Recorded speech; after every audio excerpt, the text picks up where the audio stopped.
science can only talk about what it can observe, measure, and describe. And I really, really loved how you pointed that out because I think it's so vital in what we're doing these days that most of us are trying to handle things that are happening in our lives, that are happening to our bodies, that are happening in our experiences. And we'll go to the doctor or we'll look things up and we're like, why can't we find the answers? And I thought that was a really, really good way to describe that. So would you like to share more about, that concept with us, Elizabeth, and your experience? Sure. Yeah. So I was trained here at the University of Kansas as a scientific researcher in biology and environmental studies and ecosystems, and so that was, a great education. But I didn't realize how vital that kind of training was to my healing journey, because I had an old injury when I was 14 where I broke the fifth lumbar in my back, and it broke into two pieces and the front part slipped forward.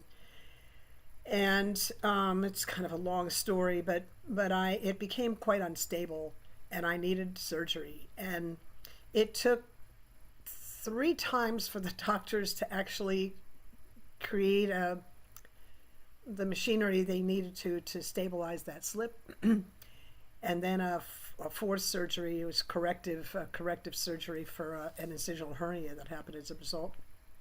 So I was in just a lot of pain.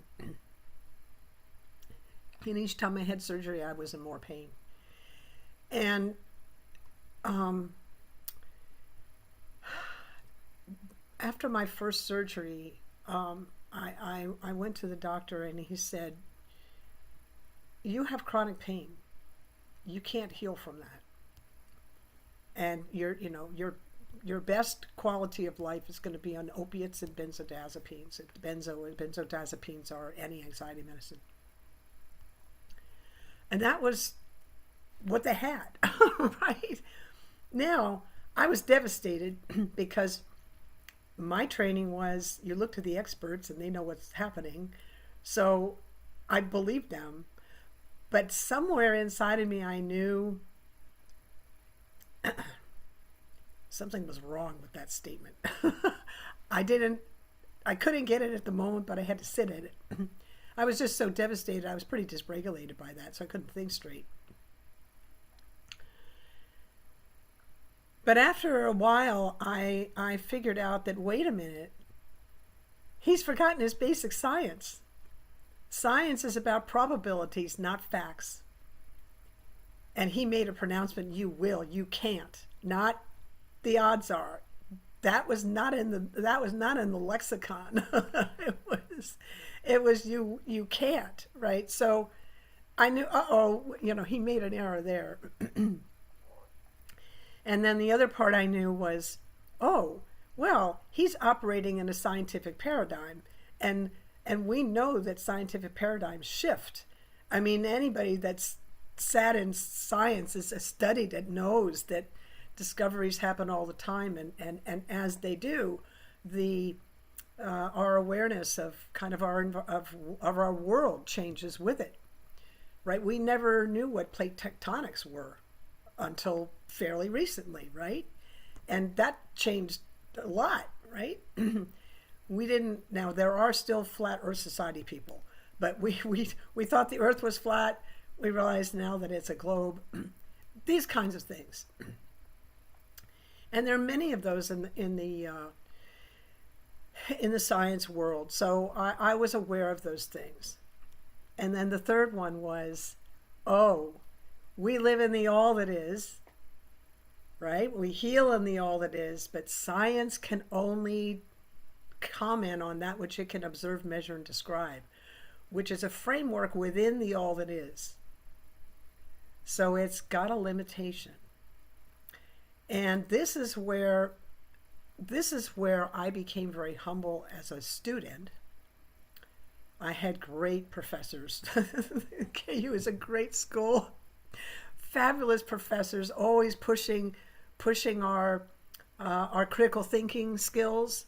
And thank goodness. I mean, I just like I thank goodness for them all the time because it allowed me to actually like tease all this stuff out when I was in a healing crisis.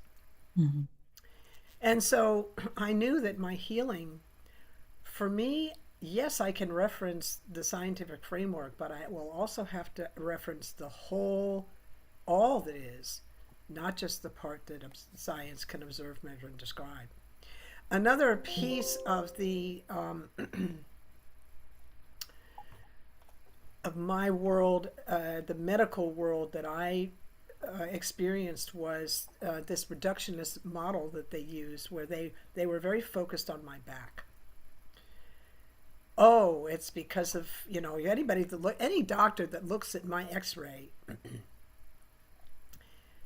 even now they're gonna go, here are your opiates and your benzos, like right because it's a mess in there, and what we find with chronic pain, which I'll talk about in a minute, is that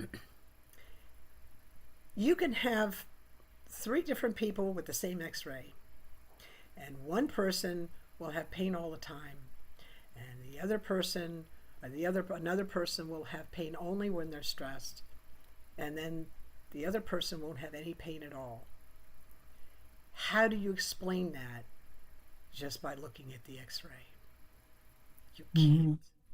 See, so I just laid down 4 or 5 bits about the wonders and the limitations of science within the healing field. And I'm not saying it's not useful. I'm saying we have to understand the lens we're looking through when we're on a healing journey. Where are we looking? What are the limitations of the model that we're looking under? Right? Yes, yes, so true. And I love that because it definitely tells us a lot more about who we're talking to when they're saying that we can't heal. Like that says a lot more about them and their models and their framework than it does about the actual body. And I just thought that was so key and such a wonderful, interesting point to open up with and share with all of our viewers.